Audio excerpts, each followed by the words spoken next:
Celebrating neurodivergent writing, books and creativity. Welcome to the Neuro Lit podcast with your host, Morwenna Stewart. Hi, I'm Morwenna Stewart. I'm awesomely autistic and ADHD. I'm also founder and coach at yourwritingpartner.co.uk. Follow us for writing tips on Insta, Facebook, Twitter, LinkedIn, TikTok, YouTube, all the usual places. You are listening to the podcast Neuro Lit, where we celebrate neurodivergent writers, artists, and creatives. And today we are talking with the lovely Kati Hirschy. Kati is an autistic adult, wife, mum, autistic advocate, and author. Kati was diagnosed autistic aged 10 years old and spent much of her life internalizing ableist rhetoric that was thrown at her. And we can talk about what that means if you don't already know. She's unlearned now these harmful ideas and is part of creating this beautiful new world where autistic children can take pride in their neurotype. That's part of the world I want to be in, I know. So huge welcome to you, Kati. Hooray! Hi, thank you. Thank you for having me. Oh, it's wonderful to have you here. How are you doing today? Oh, we're doing great. How Good, are you doing? good. Yeah, really good. As we were saying, it's Friday. I'm always happy on a Friday. It's always good. Nothing can bother Yes. me if it's a Friday. Oh, cool. So let's jump straight in. So what brought you first to write your beautiful book, Autistic Mama? Oh, I was looking at it this morning. So beautiful. Yeah. I'm glad that you got a chance to read it. That's great. Yeah, I have kind of always wanted to be a writer. I was the kid who, in elementary school, I was the assistant to the librarian at like the school library. I actually did work in a library for a while as an adult. Oh, I've just always loved reading. I'm like 50% of the way to my yearly reading goal already this year. So wow. it's always been something that I've always been very connected to. And then I had my son, and we had this goal of reading him at least 3 books a day. So we have tons of children's books, and that has been since he was born. Even before he understood, we just sit there and read to him at least 3 different books a day, and it was just I noticed that there was just a lack of children's books about autism, and the ones that I found were all written by autistic or not autistic people. And that didn't sit well with me. Not that that's a bad thing, but there just needed to be more representation for us by us. And so I said, I somebody has to do it. Somebody has to be the one to start doing it. And so I just did it. It was amazing. I actually had a Kickstarter to fund the illustrations, and that just kind of blew up. I wasn't sure. I At the beginning I didn't even want to do it because I was like, nobody's gonna fund something that they don't have in their hands. And my husband was the one who encouraged me, and he said, as much as this means to you, it's going to mean the same to other people. So you Yeah. need to make it, and other people will believe in it, and they will help you. And I'm so glad that I listened to him and trusted him on that, because they did. And so that is why I started it, and it has just been a whirlwind since then. Oh, that's wonderful. Thank you for sharing that. And that's so nice that your husband was so supportive and you've got that cheerleader at home for you, which is so important. And how long ago was that when you did the Kickstarter? That was about a little over a year ago. Yeah, and it takes a while for illustrations to be done. My illustrator is amazing, but she's only one person, and so it was month by month. I would get, maybe every 3 weeks I would get a new page that she would send me, and it was almost like Christmas. Every 3 weeks, you would Oh, just get this new email that says, "Here's the next page," and just open it, and just the feelings. It was so great. oh, amazing, amazing. And they're gorgeous illustrations, and this won't come across in the, but we'll put links in all the podcast stuff so people can go straight to your Amazon and have a look. But they're gorgeous illustrations, and what kind of guidance, or what were your kind of like, what did you ask for in your illustrations? Yeah, well, I've known Chloe, the brilliant illustrator Chloe Greenberg. I have known her for so long. We have been friends for, oh my goodness, around 10 or so more years. And Nice. so I've known her for a long time. She went to school to be an artist. I followed her journey from like her being in high school to her going to college for it to now her being a professional artist. It's been truly amazing to be able to like have a front seat to that. And there's just so much that we agree on that you need in art, such as diversity and bodies and shapes, skin colors, things like that.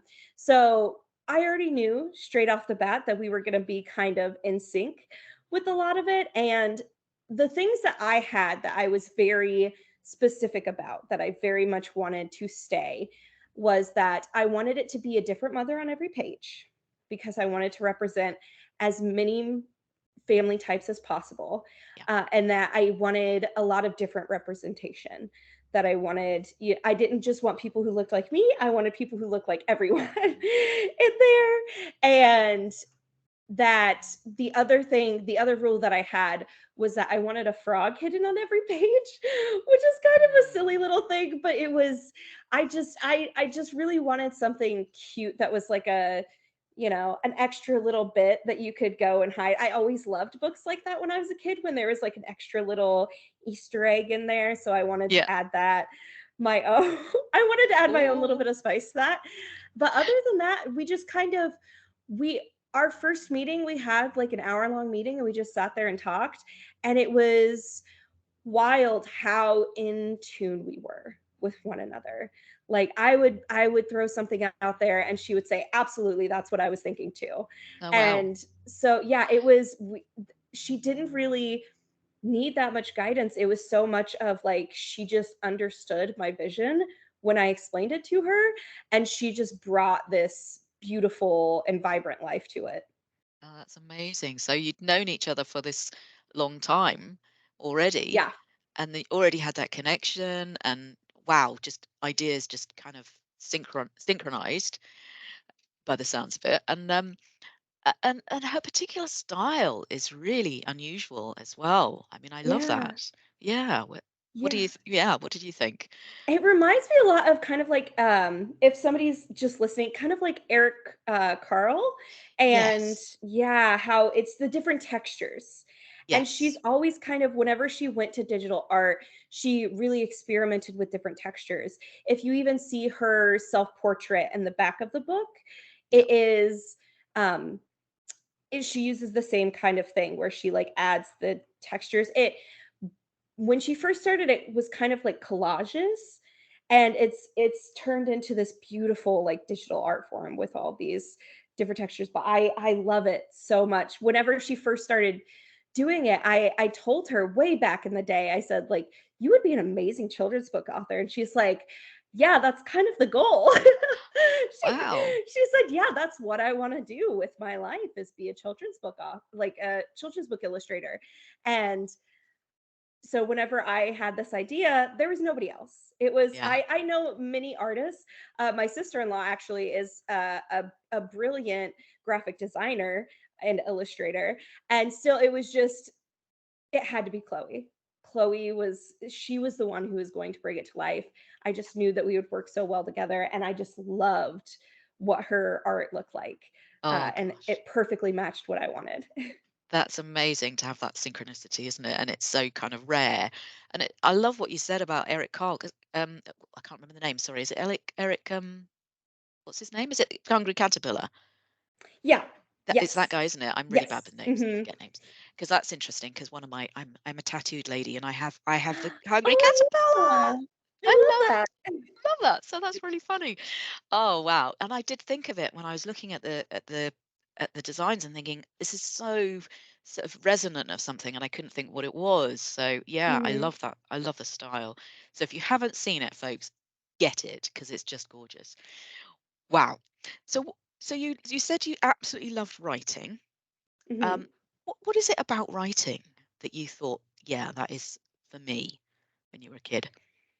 Well, that was kind of my escape, was reading. growing up in a world where you're autistic Yeah. and so many people around you are allistic. And at the time, nobody really knew anything about autism. When I was first diagnosed, they called it Asperger's, which we don't use that term anymore. Yeah. But that was at the time, that is what they knew it as. And my teachers, the other kids around me, nobody had ever heard that word before. They didn't know what it meant. And so just growing up, not really having friends, being bullied, not fitting in socially, it was my escape from reality was just reading. And I just read all of the time, all Yeah. of the time. And I was a very early reader. I actually started reading before I could speak. And whenever I Wow. started speaking, because I was a very late speaker, whenever I started speaking, um, I started reading books out loud. And at first, everybody thought, well, she's doing the normal kid thing where she memorizes the books that people read her Yeah. and that, yeah, and then Hmm. repeats it.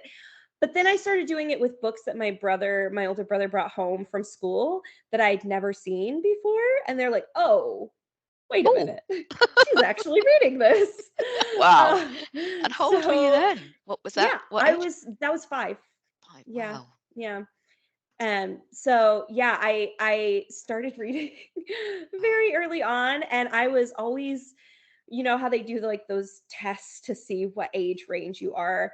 I was at collegiate level reading in about 5th grade, I think. I Wow. was reading very early. I started reading Jane Austen when I was 7, if that tells you Whoa. anything. I was obsessed with Jane Austen for a very long time. Well, I yeah, actually read with a you on lot of that. British authors. Yeah. Yeah. So it was, I read a lot of British Amazing. authors, and for a while it was my dream that like one day I would go to Oxford for writing, and that would be because that's where so Yeah. many of my favorite writers went to school. Didn't happen, but like that was growing up, that was the dream. Yeah, yeah, that was a real kind of, and I love what you said because I mean, I really resonate with that, and I think a lot of autistic women, particularly, we kind of go into Mhm. fiction, and Yep. there's a slight misunderstanding, which is that we don't really understand fantasy made up worlds and creativity, which is not true at all. I think we're the opposite, actually, that we kind of very much Mhm. drawn into kind of escapism, Yeah.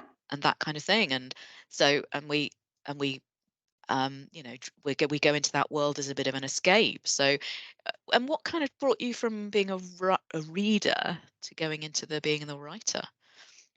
Oh, I always wrote. Like as a young kid, I wrote I in 1st grade, I actually wrote there was like this little like book competition. I don't know, like you just like wrote your own little children's book, as a child. And it actually I won best in state for because it Wow. was like by school, it was like by grade and then by school and then by district, it just like went up the rungs and then I ended up winning the highest amount, the highest Oh, award. So I've congrats. I've been doing it for a very long time. I would write like little before fan fiction was even a thing. I would write like little fan fiction of the stuff that I would read. Like I was very much into Harry Potter when I was growing up, and I would make my own Witch Weekly magazines and like take thread and like like put them together, like build my own book to read. And yeah, Oh, so I've been doing it forever. oh, fantastic. Fantastic. Yeah, I can really relate to that. There was a lot of that in my growing up, and my son is absolutely the same. There's just like acres of books that he read. I was just sitting there thinking, actually, it was my son was the same with reading very early. I don't talk about my son tons in public, but I know he will forgive me for telling this story. But he we were in a chemist once, and I didn't think he could read to this standard, and he read out loud a poster on the wall, quite a sort of medical detailed poster about erectile dysfunction at the Oh top of his no. lungs, and when he was a toddler, which was quite funny, and lots of people laughing. Yeah. Laughing in the chemist. But anyway, so yeah, we can always we can quite often read way beyond our years, can't we? I think that's a real thing. We have a head start. Yeah, Yeah. I've never seen any studies or anything on it. I'm sure that there might be something out there. I don't know, but I've had so many others in the autistic community say, yeah, I did the same thing. Or Yep. allistic parents of autistic kids be like, oh yeah, my child was, reading before they could talk. And I'm like, yeah, that seems fairly common for It is. autistic kids. Yeah. I think it is. And as we said, I think it can be an escapist thing, but Hmm. also, you know, that we kind of develop different bits of our brains in different ways, and maybe language develops in different at different times and in different strengths, and that kind of thing. So, um, and it's as we said, it's not all wonderful stuff. Sometimes we are, hiding away from some of the bullying and some of the difficult sides of life, which is important to acknowledge as well. Yeah. Um, so cool. So thinking about, I was going to ask you about your kind of readers. I mean, there's obviously we're drawn to want to write. Um, what is it about your readers that you thought of? Do you write for a particular kind of group? Is it for yourself? What kind of motivates you in terms of readers? When I write this children's book, and I have, plans hopefully to get a book deal, make several more children's books about Yes. neurodiversity specifically. That's the goal in the future. But whenever I write these books, it's a little bit for myself, a little bit for my son, and a lot for just every kid and adult out there, even who is also autistic or neurodiverse in some way. It I just want people to feel understood and seen and have something that they can look at and see themselves. It's still, there's so many ways that we don't see ourselves. For myself, not only am I autistic, I'm also I call myself fat, or because I don't believe that's a bad word, or some people would call it plus size, but I don't I grew up never seeing myself. I didn't see my neurotype anywhere. I didn't see my body Yep. type anywhere.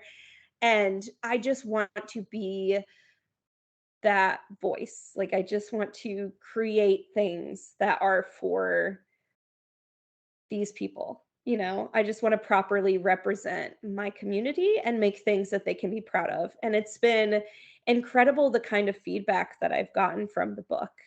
I've gotten several, just like DMs and messages from people. But then on TikTok, I made a video of me reading the book, and it's almost to 1 million views now. Wow. It's over 900,000 views on it, which is incredible. But there's just hundreds, if not thousands, of comments of people saying what this book meant to them, and that it's the first time that they've seen themselves represented, especially autistic moms. And for this book specifically, the first book coming out of the gate, sometimes I get asked, why did you make it moms? Like, why is it my autistic mama? Why isn't it my autistic parent? Like, why aren't there other groups? And I specifically wanted to start with moms because I believe that women, and especially moms, are the most underrepresented autistic, pieces of the autistic community in media, because we don't talk about, women and girls who are autistic. And we especially don't talk about how women can be moms. I don't know how it is in the UK, but like in the US, there are several states where women can't even adopt if they're autistic, Wow. if they're open about being autistic. It's illegal. Wow. Or in the state that I was born in, at the time that I was born, it was still legal to sterilize autistic women, Whoa. like forced sterilization. Yeah. So, and that was 1992. So, not very long ago. Jeez. Yeah. So, Wow. we're a very underrepresented community. Yeah. And I don't think things get better until we start telling our stories instead of other people telling them for us. And I also just noticed we're kind of in a golden age of women finally getting those autism diagnoses. Like, there's a Yeah. lot of women who, for the first time in their lives, especially if they look, a lot of it is coming from them looking at their children who are diagnosed as autistic and saying, wait, this is the criteria? This is what makes you think that my child's autistic, but I have all of these But things. that's me. What does that mean? Yeah. And Yep. seeing that mirrored in themselves, and then going and getting the autism diagnosis for. Yeah. So specifically, this book was for all of those women, really, Wow. who spent their whole lives not understanding what was different about them. And then all of a sudden it just makes sense. And just celebrating, you know, those women, because I think autistic moms deserve some celebration. Hell yeah. Yeah. Hell yeah. Yeah. As an autistic mom, I would absolutely agree with that. Yeah, we really do. And it, as you say, a very much underrepresented group, and in the illustrations beautifully, looking at introducing women of color and things like that, which is so, so important as well. And a further marginalized group. So, so, so important. So tons of followers on TikTok, and what else have people said to you that's kind of really really hit home for you? There's so many people who I've got people who are autistic saying, "Oh, I didn't know that autistic people could be parents." But then I've also had autistic women who have said like, "Oh, I didn't realize that I could be a parent until I saw this. Like, I thought it was Wow. impossible for me."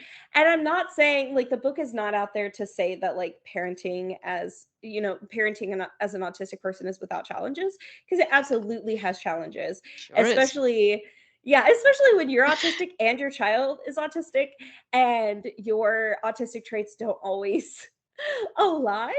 Like for myself and my son, I'm very sensory avoiding and he's very sensory seeking. And so sometimes that could be, Yep. a little difficult to, Yep. to help him with. But it it's been incredible to see the people who have just like said like it's so many people just comment, I read this and I cried, or and I read this and I felt seen for the first time in my life, Oh, or I read this and it made me proud to be an autistic mom. It oh, made me feel like my neurotype wasn't making me a worse mom, because we live in a society that you have to be there's so much more pressure on moms than there are dads, just in general, no matter what your neurotype is. But especially when you're autistic or any type of disabled parent, there's so much pressure that you have to be perfect all the time. And so much rhetoric that your disability is impeding your parenthood and how good you are at parenting. And so many people are saying, I didn't realize that there was a positive aspect to my parenting, that my autism could help me be a better parent, yeah. in a way that's different than some allistic people. It can The things that it helps me with do for my child, could be better in some ways and not always worse. Like the so many mothers have said that to me, and that for me is like that's worth all of it. Like that's why I wrote it, Yes, is for people to see that kind of positivity in themselves, absolutely. and Oh, be able to look at themselves differently. so powerful, and that's wonderful that it's you talked about it having an impact on so many different population groups, the mums themselves and the kids and the families and everything else, but also people who don't know very much about it or were Mhm. reluctant to be parents, or so I mean, wow. I'm always just gobsmacked at the power of books to change people's thinking, and how profound that is. um what was I going to ask you? I go off on tangents and then I forget what I was going to ask. It's such an autistic thing as well. Oh gosh, where was I going with that? I'll come back to it, whatever it was. So, what's kind of what did you love about writing the book? What did you love about it? What did you find that was maybe challenging for you? Yeah, when I approached writing this book, I knew that I wanted it to be a positive representation. And kind of like what we talked about, I Yeah. I wasn't trying to say that there are no negatives at all to autism, because we all know we all struggle, with our neurotype on a daily basis. There are a lot of struggles with it, but you just never see the positives. So that's what I wanted to put out there, is the part that you never see, because it's worth pointing out autistic joy as well. Yes. Like I don't want to live in a world that's just constantly autistic hardship. because there is another side to it. It is a double-sided coin, and we need to not just look at the one side. So in writing it, it was really, really beautiful to sit down, and I had to really examine myself and say, what part of my, like, what do I do for my son that makes me a better parent because I'm autistic? And that was really hard in a way that I think for a lot of us, it's very difficult to not self-examine, because autistic people are very good at It can self-examining. be quite introspective. Yeah. Yeah, we're a very introspective group of people, Yeah. but to do it in a positive way. Because I feel like we're always looking for a missing piece in ourselves, whereas this was saying, how am I doing good? How am I good for my son? And I don't think I would have been able to do that if I hadn't gone through like a very extensive, healing process and healing a lot of that internalized ableism that I grew up with, and just going through a lot of therapy when I had my son, specifically to be a better mother for him. Like I wanted to be the best mom that I could be. And so sitting down and after all of that, looking at myself, like truly, truly looking at myself and saying, what am I doing that's right and good and comes specifically from me being autistic? That was such a healing experience as someone who grew up always being told that my autism was a shameful thing and that it was a bad thing. And I didn't specifically go to ABA therapy, but the ways that I was treated came from Maybe. those kind of tactics.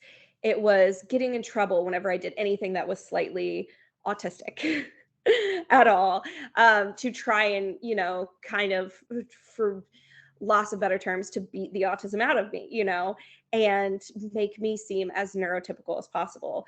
So after like a lifetime of that, to sit here and say, there are parts of my autism that make me not only a good human, but a good mom, which is, I wear a lot of hats. I have 3 jobs right now on top of being a mom.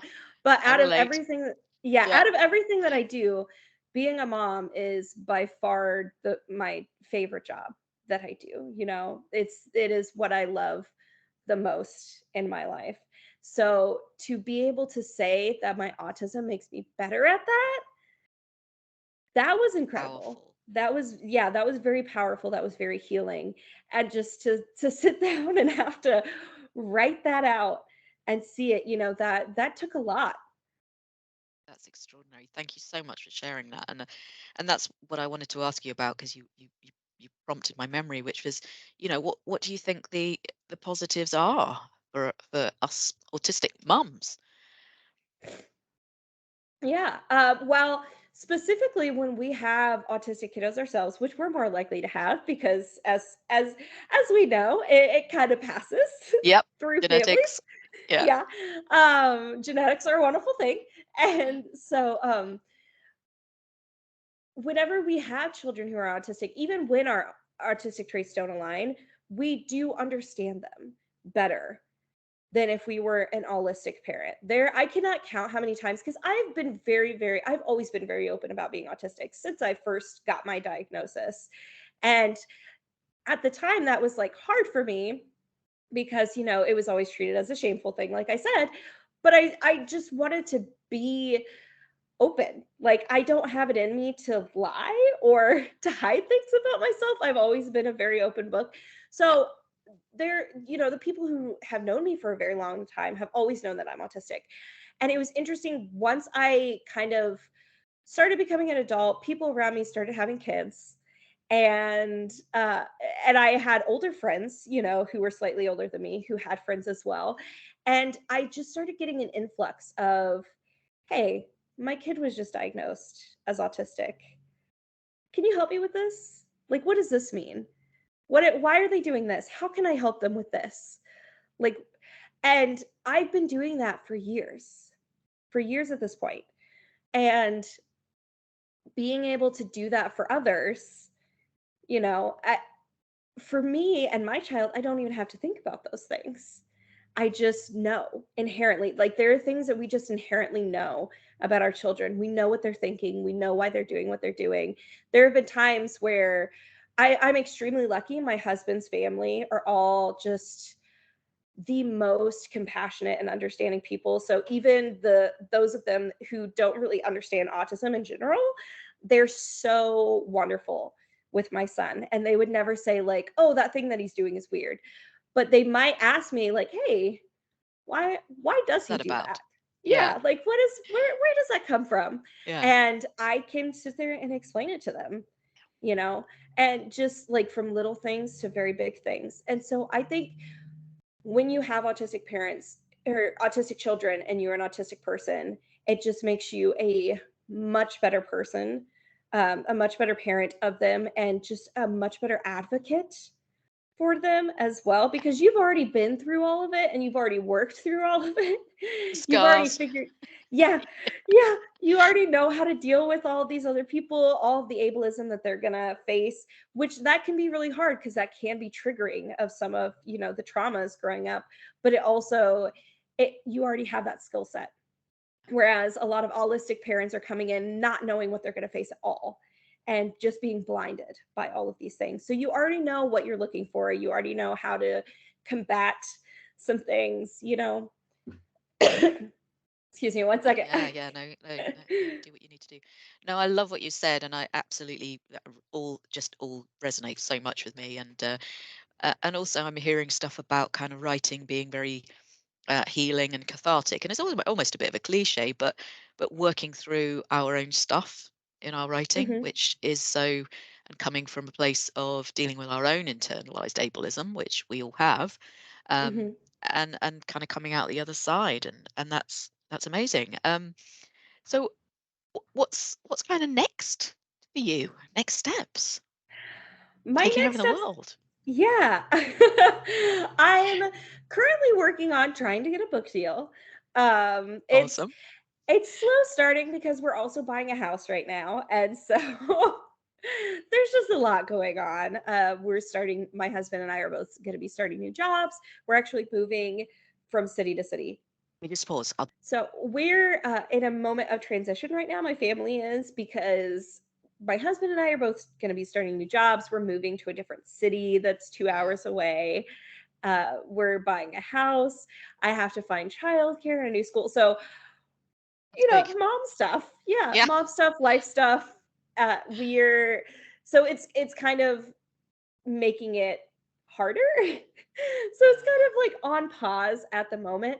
But yeah, I want to try and get a book deal, make more books.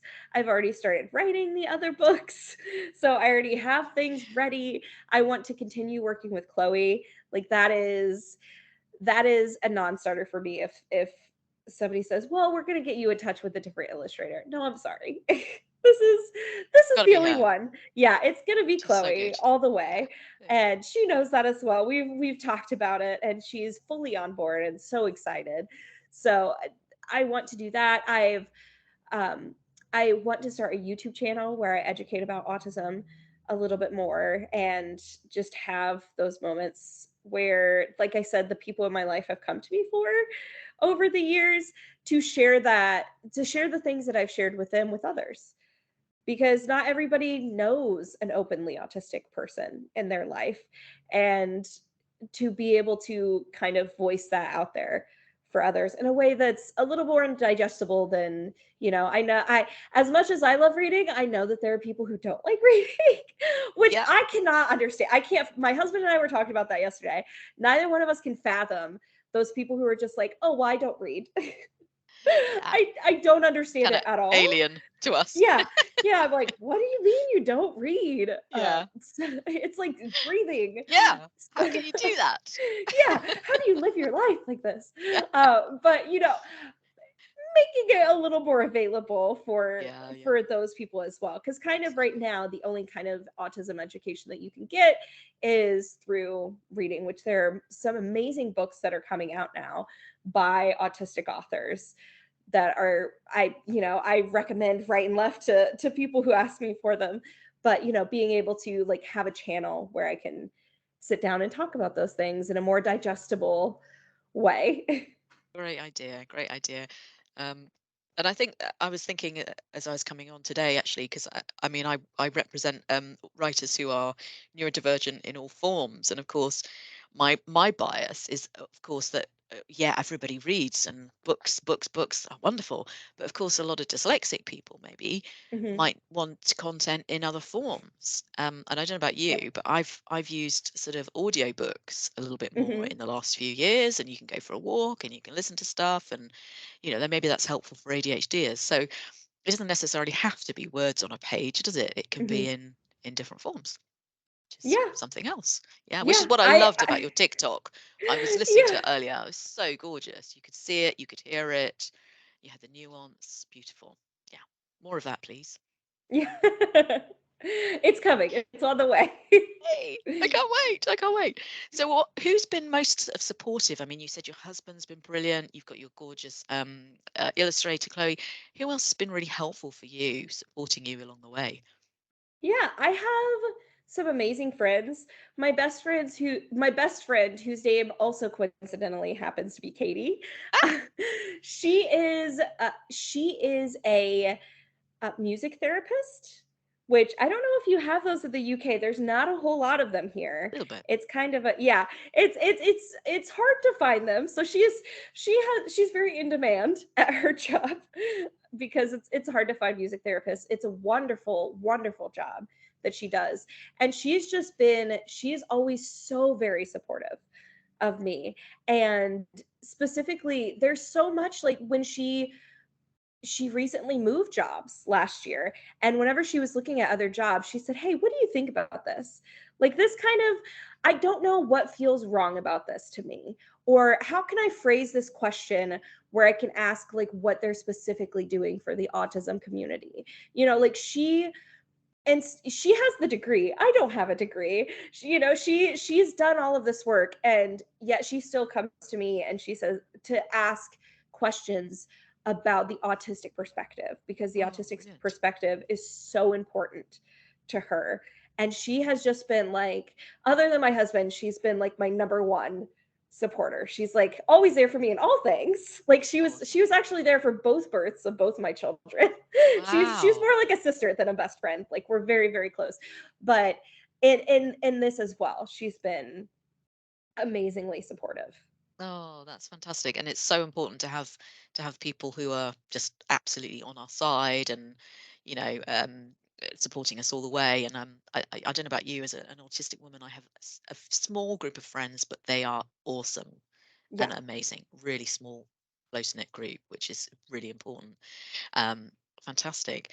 Um, Anything else you wanted to kind of talk about? We're kind of getting near the end, I think.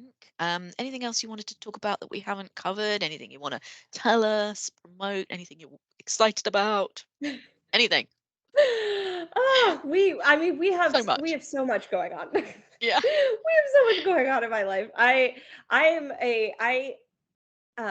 a pharmacy technician, which I think you call them pharmacy technicians there as well, I right? think so. Yeah. Because I know there's Yeah. like different words for different things. Yeah. Yeah. Yeah. I'm a pharmacy technician. I compound, so like I make drugs. Specifically, I own a photography studio. I wrote a book.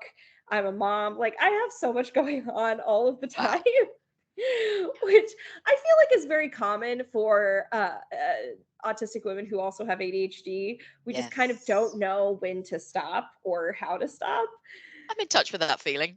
Yeah, yeah. I have so many friends who Yeah. are in the same boat, and they're yeah, Yeah. it's the same thing. They're all ADHD as well, and Yep. they're like, I don't know how to ever stop.